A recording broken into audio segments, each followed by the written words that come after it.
एक एक करके आप अपनी बात को रखिए। पाकिस्तान की प्रवक्ता तो हो आप। संजीव जी, आज हम लोग बलूचिस्तान अलग करवा सकते थे, लेकिन इतना बड़ा मौका आप लोगों ने हाथ से जाने दिया। मुझे नहीं समझ में आया कि ट्रंप के साथ आप लोगों की डील क्या हुई है। बिना किसी नुकसान के घर में घुस के मारा, उसके 8-8, 10-10 एयरबेस पूरी तरह समाप्त कर दिए। और क्या लेते थे, और पाकिस्तान को टेरर समिति का अध्यक्ष बना दिया गया। ये भी घर में घुस के मारते हैं। पूरे डोजियर नहीं भेजते, डोजियर नहीं भेजते मेरे भाई। 26/11 आपके पास 26/11 में आप कर सकते हैं। ठीक है, रुकिए। आपके अंदर ना इच्छा आती हूँ मैं आपके पास, गिरिराज जी, अब आपके पास ही आऊंगी। संजीव जी आपके पास आऊंगी, रुकिए। कहाँ गई थी आपकी सुपर प्राइम मिनिस्टर? कहाँ गई थी उस समय आपकी सुपर प्राइम मिनिस्टर? वो तो कभी देश का हित चाहती नहीं। देश का हित चाहती नहीं।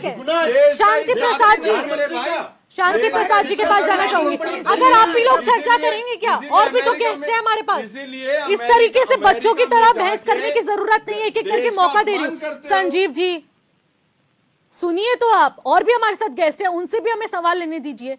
आपके पास भी मैं आऊंगी, मौका पूरा दूंगी। शांति प्रसाद जी, यही सवाल आपसे भी रहेगा, क्योंकि जिस तरीके से आप माहौल देख पा रहे हैं, कौन राजनीतिक फायदा ले रहा है, कौन नहीं ले रहा है, ये स्पष्ट रूप से देखने को मिल रहा है। एक संविधान हत्या दिवस मना रहा है तो दूसरा डिफेंड कर उसका पूरा पूरा लाभ ले रहा है, सिंपैथी गेन कर रहा है।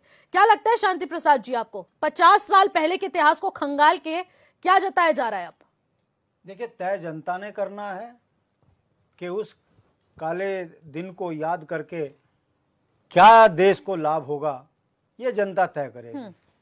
बहरहाल इमरजेंसी भारतीय लोकतंत्र में तानाशाही नहीं चलती।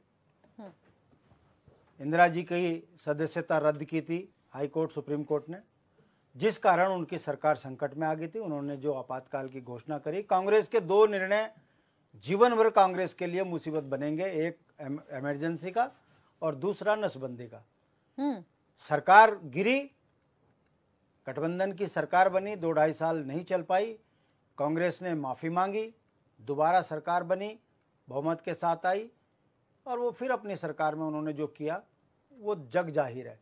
कांग्रेस ने 60 साल राज किया है, देश की महान जनता ने उनको अगर सत्ता में बैठाया है तो जनता की चाह रही होगी। जनता ने ही उनको बाहर किया जब इमरजेंसी लगी। कहने का मतलब है लोकतंत्र में नहीं चलती तानाशाही। अब आ जाइए भारतीय जनता पार्टी को, अभी 15 साल हुए। निशी जी, किसी भी पार्टी का लोकतंत्र में जब जनमत लिया हुआ होता है तो वो डिलीवर करता है कि मैंने 5 साल की पंचवर्षीय योजना में जनता को क्या लाभ दिया। जब बताने के लिए कुछ ना हो तो बहुत बेहतरीन तरीका होता है कि मैं तो तब करता पहले ये हो गया, मैं तो तब करता पहले वो हो गया। जैसे अनपढ़ जाहिल बच्चा करता है कि मैं पढ़ाई तब करूंगा पहले ये दो, तब करूंगा ये दो, ऐसे करते करते वो अपने माँ बाप का बेवकूफ बनाता है। वैसे ही लोकतंत्र में वर्तमान दौर चल रहा है। मैं आपके माध्यम से बोलना चाहता हूं कि इन 15 सालों में आपने क्या दिया। पेंशन खत्म कर दी, नौकरियां खत्म कर दी, 2 करोड़ लोगों को रोजगार देने की बात थी वो झूठा जुमला हो गया, 15 लाख देने की बात थी वो झूठा जुमला साबित हो गया। आप अपने हर किए वादे में इस कदर फंसे हैं कि जब आपने नोटबंदी करी तो रो रो कर प्रधानमंत्री ने कहा 50 दिन दे दीजिए, फिर जो चाहो मेरे साथ कर लेना। क्या हुआ? आपके हाथ में जब सत्ता आई थी, डॉलर की स्थिति क्या थी? रुपया और डॉलर में 50-52 रुपए का अंतर था, आज 95 और 85 रुपए के बीच में झूल रहा है। तो ये भी तो जनता देख रही है ना कि देश किस ओर चला गया। 65 लाख करोड़ के कर्ज में 60 साल की सत्ता चलाने वाली कांग्रेस, उसने 65 लाख करोड़ के कर्ज में देश को डुबाया। आपने लगभग 2 लाख करोड़ के कर्ज पहुंचा दिया देश का। और उसका डेवलपमेंट क्या है? नौकरियां खत्म होना, संसाधन बेच देना। ये जिस दिन आपकी सरकार जाएगी तो क्या आपसे सवाल नहीं किए जाएंगे? क्या आपसे नहीं पूछा जाएगा कि आपने इस देश को क्या दिया? कहने का मतलब है निशी, लोकतंत्र में जनता का मत लेने के बाद जनता को विकास से जोड़ने की नीतियों पर अगर आप काम कर रहे होते तो निश्चित रूप से आपको इसका लाभ मिलता। मगर जब कुछ करने के लिए नहीं है तो बेस्ट है दूसरे के ऊपर आरोप लगाओ और उसकी आड़ में खुद को छुपाओ। ये स्थितियां भारतीय जनता पार्टी पैदा कर रही है। लोकतंत्र में आज का दिन भी शर्मसार करने वाला दिन है कि आपने उस आपातकाल को आप उसकी बरसी मना रहे हो, 50वीं बरसी, ये कहकर कि उस समय अगर इंदिरा ने गलत किया तो इंदिरा ने तो माफी मांग ली। आप कब माफी मांगोगे जनता से 2 करोड़ के लिए?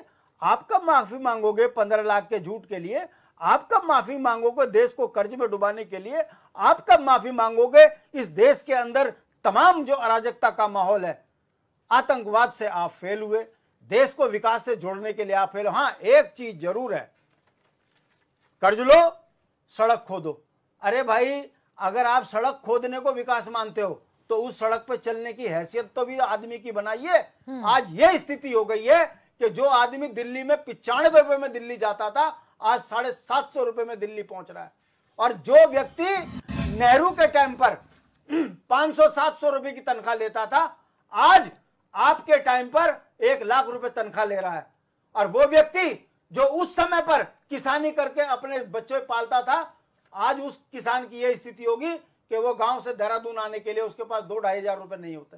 कहने का मतलब है, आप यदि 60 साल में कांग्रेस के किए हुए कार्य और बनाम 15 साल आपके किए हुए कार्यों में तुलना करते और आप बताते कि डॉलर 52 पे आपने हमको दिया था, आज डॉलर को हमने 25 ला के दिखाया, मैं मानता।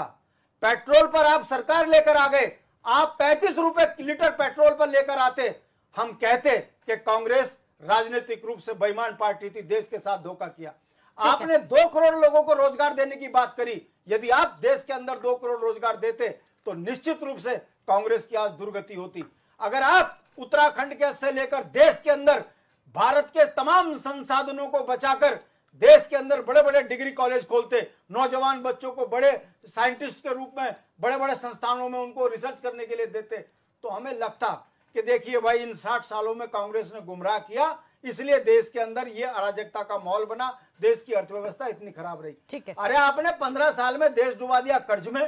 तुम्हारे यहाँ ये हालत है कि अभी परसों 2 दिन पहले स्विस बैंक की रिपोर्ट आती है कि 3 गुना पैसा बढ़ गया। उस पर आपका ना प्रधानमंत्री बोलता, ना गृह मंत्री बोलता, ना वित्त मंत्री बोलता, ना मुख्यमंत्री कोई बोलता। कहने का मतलब है देश को बेच के खा जाओ, लालाओं की पार्टी बन के रह गई, पूरा देश व्यापारियों के हाथ में चला गया और व्यापारी एक से एक जुमले छोड़कर देश को कर्ज की गर्त में डुबा रहे हैं। इस पर कब जवाब दोगे? और जब तक आप दूसरी पार्टी का बदनाम करके उसकी आड़ में छुपने का प्रयास कर रहे हो, निशी जी, जिस दिन सत्ता पलट गई, इनका एक नेता देश के अंदर सुरक्षित नहीं रहेगा। इतना बुरा हाल इनका सुप्रीम कोर्ट करेगी, भारत का संविधान करेगा। आखिर कब तक आप मैनेज कर दुनिया को बदनाम करोगे? ये जो आज का दिन है, याद कर लीजिएगा, यही दिन भाजपा को भारी पड़ेगा जब गॉडसे के इतिहास खुलेंगे और इनके पुराने नेताओं के इतिहास खुलेंगे, जिस पर पर्दा पड़ा था। देश आजाद हो गया, लोगों ने पर्दा डाला, मगर मुझे बड़े शर्म के साथ कहना पड़ रहा है कि मैं नेशनल चैनलों में भी देखता हूं कि देश के गद्दार कौन? भाजपा। देश के लिए मुखबिरी करते कौन? भाजपा। जब ऐसे शब्द सुनता हूं तो मुझे पीड़ा होती है, चाहे भाजपा हो कांग्रेस हो, है तो हमारे ही। मगर जब मैं आपके चैनल में सुनता हूं कि अभी बगल में बैठे मेरे नेता कह रहे थे उस समय देश तो पिछलग्गू था, यानी कि आपकी संस्कृति, आपका संविधान आपको पिछलग्गू कह रहा है। यह बताता है इनकी मानसिक स्थिति कितनी खराब है। ये अपने लाभ के लिए किसी को कुछ भी कहने के लिए जो छूट इन्हें मिली है, इसके गंभीर परिणाम इन्हें भी भुगतने पड़ेंगे। ठीक है, शांति से जवाब ले लेते हैं। आपके पास नहीं रहेगी, जिस दिन बदलेगी भाजपा को इसका सही जवाब दिया जाएगा जनता द्वारा। ठीक है शांति जी, मैं इनसे जवाब ले लेती हूँ। संजीव जी, आपने सुन लिया, आपके बगल में ही बैठे हैं, बहुत करीब से आपने सुना होगा, सीधे आपके कान तक वो आवाज गई होगी। यही कहा जा रहा है, कांग्रेस हो विपक्ष हो, यही कहा जा रहा है अघोषित आपातकाल जो हम इतने साल से देख रहे हैं जब बीजेपी शासित देश इस वक्त है। अब इसको लेकर अब आप क्या कहेंगे? निशी जी, देखिए, आप कह रहे हैं अघोषित आपातकाल, मैं नहीं कह रही हूँ, विपक्ष कह रहा है। विपक्ष कह रहा है ना। हाँ, मैं नहीं कह रही, मैं आपको नहीं कह रहा हूँ, सॉरी, मैं विपक्ष से ही बात कर रहा हूँ। आप कहते हैं अघोषित आपातकाल। आप माननीय प्रधानमंत्री जी को मौत का सौदागर बोल देते हैं। अग्निवीर का बता रहे सब कुछ है, बिल्कुल है, क्या है बताओ? बिल्कुल है मेरे भाई। आज बेरोजगारी कम हुई है, आज बेरोजगारी कम हुई है। जो हम आयात पे निर्भर रहते थे आज निर्यात कर रहे हैं। आज हथियार हम हथियार स्वयं बना रहे हैं। आज हम हथियार आपने ये बताओ ना, 4 दिन में क्यों बंद कर दिया? नहीं, आप क्या चाहते थे? आप क्या चाहते थे कि हजारों सैकड़ों हमारे सैनिकों का बलिदान चाहते थे? समझौता का उल्लंघन क्यों किया आपने? किसके कहने सैनिकों का बलिदान जेपी से बुलाकर बैठते लोकसभा में क्यों नहीं चर्चा करते उस पर? आप क्या चाहते हैं? अरे जाहिलों को समझाना जरूरी है। अनपढ़ जाहिल तो नक्सलवादी हो। नहीं, एक करके आप अपनी बात रखिए, एक करके। शांति जी भागते हो पार्लियामेंट में चर्चा करने से, आप भागते हो विपक्ष की। नक्सलवादी हो, आतंकवादी हो, आपने नक्सलवाद दिया, आपने आतंकवाद दिया, आपने 370 दिया, आपने 35 दिया, आपने संजीव जी, शांति प्रसाद जी, एक एक करके सुनिए। शर्म नहीं आती उसके बाद बकवास करते हो? शांति जी, यहाँ बकवास करते हो यहाँ पर बैठकर। उसके बाद मैं आती हूँ, पहले चुप करवा दो। बैठ जाते हैं, आती हूँ मैं, पहले चुप करा दूं। गुलाम हो तुम लोग, मतलब आपसे सवाल करो पाकिस्तान की गुलामी 50 लाख की हिंदू मुस्लिम तक करोगे। 50 लाख राजनीतिक बेईमानी ज्यादा लंबे समय तक नहीं चलती। 50 लाख में खरीदते हो? कितने झूठ बोलोगे यार? यार? झूठे तो तुम झूठ की आपकी पार्टी झूठ छल और छद्म पे टिकी हुई है। सुन लीजिए, शर्म नहीं आती संजीव जी, बात ये है, संजीव जी, गिरिराज जी सुनिए, 47 की बात करती है। संजीव जी, बड़ी बात ये है, संजीव जी, अरे गांधी परिवार के किसने बलिदान दिया? नहीं करेगी, सुन लीजिएगा। गांधी परिवार का कौन सा ऐसा व्यक्ति था जो फांसी पर चढ़ा? एक भी व्यक्ति बताओ ना। ऋषि जी मुझे समय दीजिए, एक भी व्यक्ति बताइए ना। आप लोग मुझे समय दीजिएगा तभी तो मैं बोलूंगी। आप लोग मुझे ही समय नहीं दे रहे हैं, मैं आप लोगों को समय कैसे ला कर दूं? ऋषि जी, आपने मेरे को बोलने का समय दिया। संजीव जी, बात यह है कि आप विपक्ष के कामों को गिनाकर अपने आप को डिफेंड ना कीजिए। आप अपने कामों को गिनाइए, आप अपने कामों को गिनाइए।